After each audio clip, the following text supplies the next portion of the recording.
The Bible commands us in 1 Peter chapter 3 and verse 15 to be able to give a reasonable defense of our faith. This episode is the last episode in the Genesis Under a Microscope series.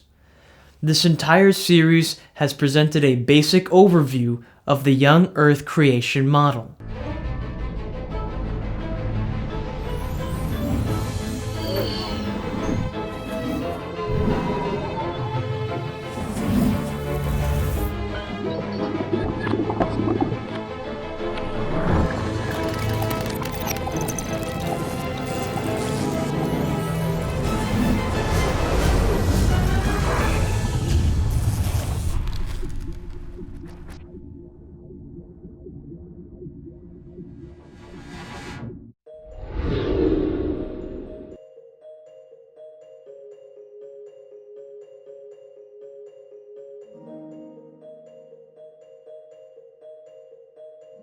The Apostle John in the book of Revelation penned these words, "And I saw another angel fly in the midst of heaven, having the everlasting gospel, to preach unto them that dwell on the earth, and to every nation, and kindred, and tongue, and people, saying with a loud voice, Fear God, and give glory to him, for the hour of his judgment is come, and worship him that made heaven, and earth, and the sea, and the fountains of waters." The biblical creation message is a part of the everlasting gospel, the same everlasting gospel that Jesus commanded his followers to go and to teach to all nations. For more information on how the creation message is the foundation of the gospel, please see the episode of Genesis Under a Microscope entitled, Did God Create the World in 6 Literal Days?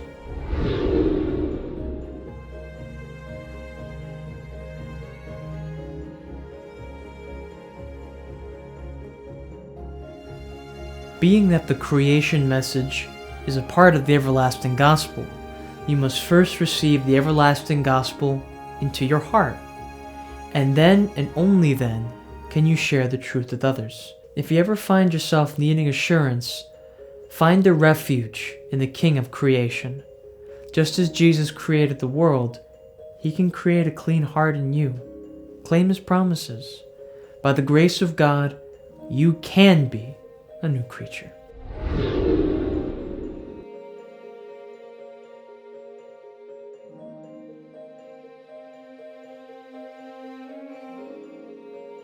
King David wrote in the 126th Psalm that, "He that goeth forth and weepeth, bearing precious seed, shall doubtless come again with rejoicing, bringing in his sheaves with him." Jesus said, "The harvest truly is plenteous, but the laborers are few. Pray ye therefore the Lord of the harvest, that he will send forth laborers into his harvest." That harvest was, in part, fulfilled on the day of Pentecost. That was when, after the result of an evangelistic effort, souls were added unto the Church of God. From these several passages, we see that evangelism is compared both to sowing and reaping.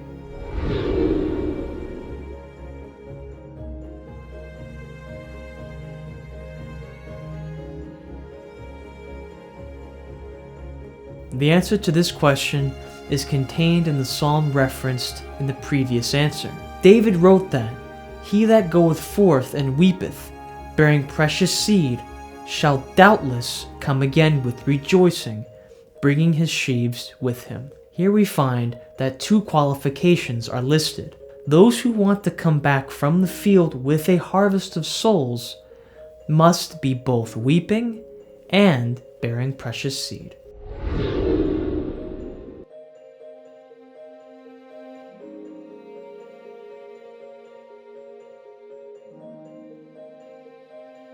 In the Bible, we find that the Jews remarked, "Behold how he loved him," after Jesus wept over the death of his friend Lazarus. Thus, to weep in this sense is to have a love for others in your heart. The Apostle Paul said, "Rejoice with them that do rejoice, and weep with them that weep," indicating that this weeping is having sympathy for other people.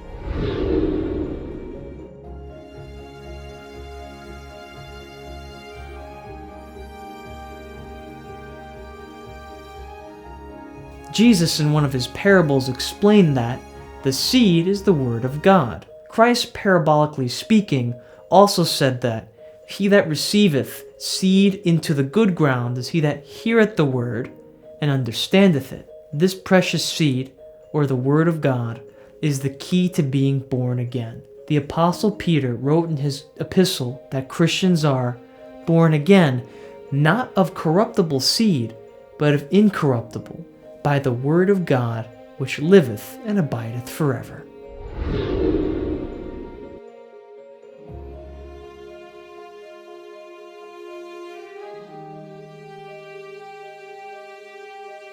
In the parables of Christ, he said that the seed, or the word of God, must be planted in the dirt, or the dust. The Bible says that God knoweth our frame.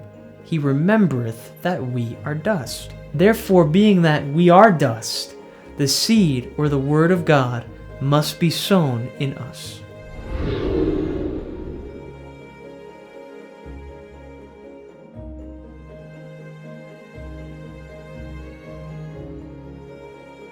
Each of the members of the Godhead plays a role in our salvation. The Father draws men unto himself through Christ. The Bible says that it is through Christ Jesus that God is reconciling the world unto himself. Additionally, the Holy Spirit gives us power to reach the whole world. Finally, we can use our freedom of choice to choose to embrace the free gift of salvation from Christ Jesus. As Joshua said, "And if it seem evil unto you to serve the Lord, choose you this day whom you will serve, whether the gods which your fathers served that were on the other side of the floods, or the gods of the Amorites in whose land you dwell. But as for me and my house, we will serve the Lord."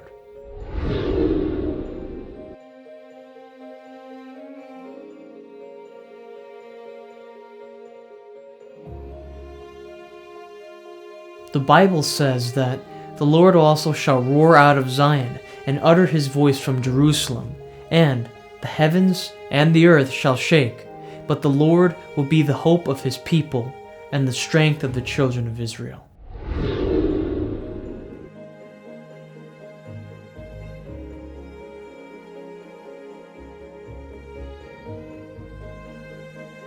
Now that you've gone through all of the episodes of Genesis Under a Microscope, you should be familiar with the various topics that are usually brought up in relation to the creation or evolution discussion. Be sure to continue to study, that way when challenged by creation skeptics, you will be able to give a reasonable defense of the hope that is in you. If the Lord puts it on your heart, and you earnestly pray and fast about it, consider giving creation talks at your church, school, or any other public platform where you're given an opportunity to speak.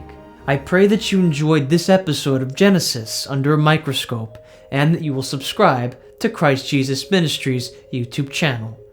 This was the last episode of the Genesis Under a Microscope series. Please share the playlist with a skeptical friend, or family member, or Christian who has been struggling with questions about creation. See the description. We will also find a study guide on this video's topic. Take note of the fact that the Bible commands us in 1 Peter chapter 3 and verse 15 to be able to give a reasonable defense of our faith, and remember, the truth saves.